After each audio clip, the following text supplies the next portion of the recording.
नमस्कार, मैं डॉक्टर राजकुमारी शर्मा। जैसा कि मैंने अपनी पहली वीडियो में समलैंगिकता और महिला उपन्यासकारों के लेख में मैंने प्रथम पाठ प्रस्तुत किया था, आज मैं उसका दूसरा भाग प्रस्तुत करने जा रही हूँ, जो कि इस प्रकार है। जैसा कि मैंने आपको बताया था कि समलैंगिकता का क्या अर्थ है और महिला उपन्यासकारों ने अपने उपन्यासों में इसे किस तरह से प्रस्तुत करने का प्रयास किया है। आधुनिक समाज में जहां प्रेम संबंधों में परिवर्तन आया, वहीं युवक युवतियों की विचारधारा में भी बदलाव आया। स्त्री स्त्री के संबंध में लेखिका उषा प्रियवदा ने अपने उपन्यास अंतर्वंशी में स्त्री पुरुष के संबंधों में आई निरस्ता के कारण कड़वाहट उत्पन्न हो जाती है। नायिका वाना संबंधों में आए बिखराव को सहन नहीं कर पाती और अपनी वेदना को अपनी मित्र क्रिस्टिन को कह देती है। क्रिस्टिन विदेशी महिला है, वह भी संबंधों में मिलती अर्थहीनता के भाव से पीड़ित है। वाना और क्रिस्टिन अपनी अपनी संवेदना और वेदना को व्यक्त करते करते इतने नजदीक आ जाते हैं कि दोनों एक दूसरे में समाहित हो जाते हैं। वाना को अब शिवेश की कमी नहीं खलती। वाना ने अपने चारों ओर क्रिस्टिन का आवरण ओढ़ लिया है। वाना अपने सुख दुख को बांटते बांटते अपने तन को भी बांटने लगी है। क्रिस्टिन वाना को समझाते हुए कहती है, मुझसे कहो ना वाना, क्या दुख साल रहा है। वाना अपने दुखित भावों को व्यक्त करते हुए पति शिवेश के प्रति अपनी उदासीनता को व्यक्त करते हुए कहती है। वाना को क्रिस्टिन का साथ इतना अच्छा और सुखद लगता है कि वह अपनी सारी संवेदनाओं को व्यक्त कर अपनी आत्म पीड़ा को भी बता देती है। क्रिस्टिन भी वाना के प्रति आकृष्ट है। क्रिस्टिन के बढ़ते झुकाव के आगे वाना अपने आप को कमजोर और असहाय महसूस करने लगती है। वाना क्रिस्टिन के आगे अपनी भावनाओं को नहीं छिपा पाती और कहती है, जैसे मैं टुकड़े होकर बिखर रही हूँ, मेरा सारा जीवन विकेंद्रित हो गया है। क्रिस मुझसे कुछ संभाले नहीं संभलता। वाना क्रिस्टिन में इतनी खो गई है कि अपनी मान मर्यादा खो बैठती है। वाना अचानक अपने आप को संभालते हुए कहती है। वाना क्रिस्टिन के दिल की धड़कन सुन रही है। उसकी बाहें क्रिस्टिन की कमर घेरे हुए हैं। यह जो वाना है, निवस्त्र, अकुंठित, लज्जाहीन, अतृप्त और जागृत क्रिस्टिन से सट कर लेटी है। शिवेश की पत्नी भी नहीं है, वह केवल वाना है और वह क्रिस्टिन की बाहों में सिमटकर उसे रात भर प्यार करने के लिए प्रतिष्ठित है। यह संबंधों का नया रूप प्रस्तुत करने का प्रयास किया है। पुरुष प्रेम संबंध में कड़वाहट आने से स्त्री स्त्री के संपर्क में जा नए संबंधों को जन्म दे रही है। विदेशी महिला क्रिस्टिन का इन संबंधों के प्रति जरा भी हिचकिचाहट उत्पन्न नहीं होती। क्रिस्टिन ऐसा संबंध स्थापित कर रही है जो समाज की दृष्टि से अनुचित है।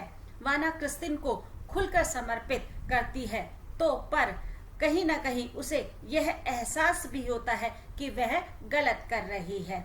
वाना क्रिस्टिन को अपनी बदलती स्थिति को चित्रित करती है। क्रिस्टिन को भी वाना के व्यवहार में परिवर्तन दिखाई देता है। क्रिस्टिन चिंतित हो उठती है। वाना कुंठित हो जाती है। इस क्षण की वर्जना का उसे पूरा एहसास है, पर कहीं एक स्तर पर उसने यह स्वयं चाहा है। उसने क्रिस्टिन के प्यार को प्रति उत्तर मात्र नहीं दिया है, उसे प्यार किया है, खुलकर डूबकर। फिर वाना एकाएक सब कुछ गोप्य वर्ती सभ्यता संस्कृति के झमेले में अपने व्यक्तित्व अस्तित्व की बलि नहीं देना चाहती। उपन्यास परछाइयों का समय सार में कुसुम अंसल ने सिस्टर डोरोथी के माध्यम से शरीर की आवश्यकता को पूरा करने के लिए व्यक्ति की जरूरत होती है। समाज और मन के संतुष्टि के लिए हमने चाहे जितने भी आवरण चढ़ा रखे हों। नायिका नताशा अपने पति शैलेंद्र के साथ शादी के बाद सिंगापुर आ गई थी। एक दुर्घटना में नताशा की जिंदगी ही बदल दी, उसकी जिंदगी में भूचाल ला दिया।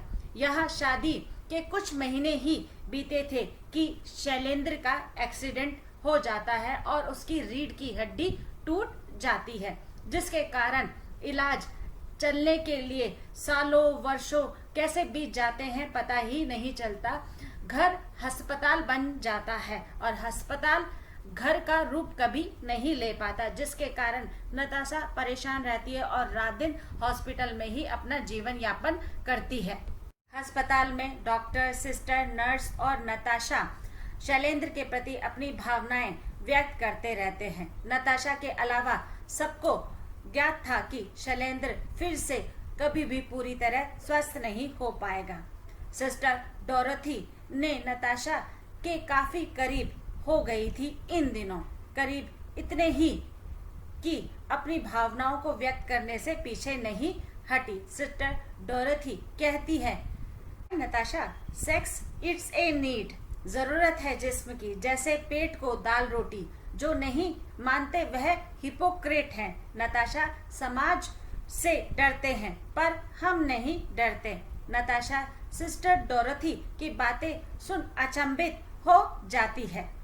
सिस्टर डोरथी नताशा के समीप आ कहती है, नताशा, तुम बहुत लोनली हो गई हो ना, मैं तुम्हारी उदासी दूर करना चाहती हूँ। अकेले जीना बहुत ज्यादा मुश्किल होता है।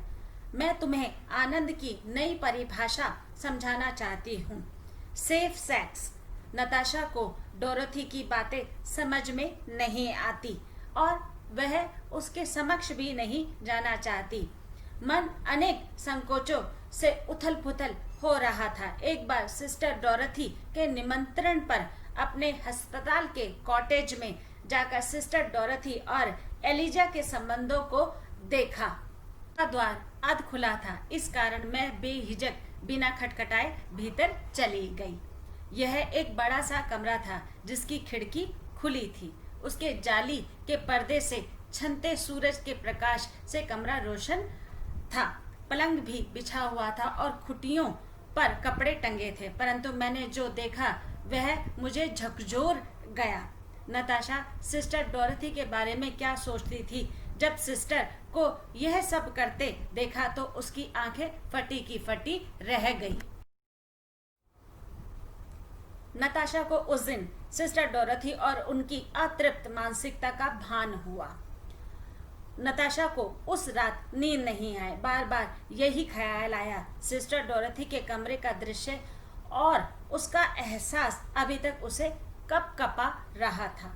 ठंडे पानी से नहाकर उसे मुक्ति पाना चाहती थी। नताशा को फिर से डोरथी ने अपने यहाँ आने के लिए निमंत्रण व आग्रह किया। नताशा के मन में हलचल सी मच गई। सिस्टर डोरथी को आभास ही नहीं था कि नताशा ने उनके निजी संबंधों को देखकर अपने मन में किस तरह से उनकी छवि को अभिव्यक्त किया है। इससे उनका एहसास थोड़ा सा परिचित है। नताशा ने सिस्टर डोरथी को मना कर सिस्टर से अपने ऊपर दबाव न बनाने की गुजारिश की। इन लेखिकाओं ने अपने उपन्यासों में समलैंगिकता को अलग अलग आधारों पर स्पष्ट किया है और अलग अलग आधारों पर स्पष्ट करते हुए उनके मापदंड को सिद्ध किया है। किस तरह से समाज में इन समलैंगिकता के संबंधों की विभिन्न विभिन्न स्थितियां, परिस्थितियां, समस्याएं उत्पन्न हो रही है, जिनका उन्होंने दबेश्वर में अंकन करते हुए चित्रण किया है। धन्यवाद।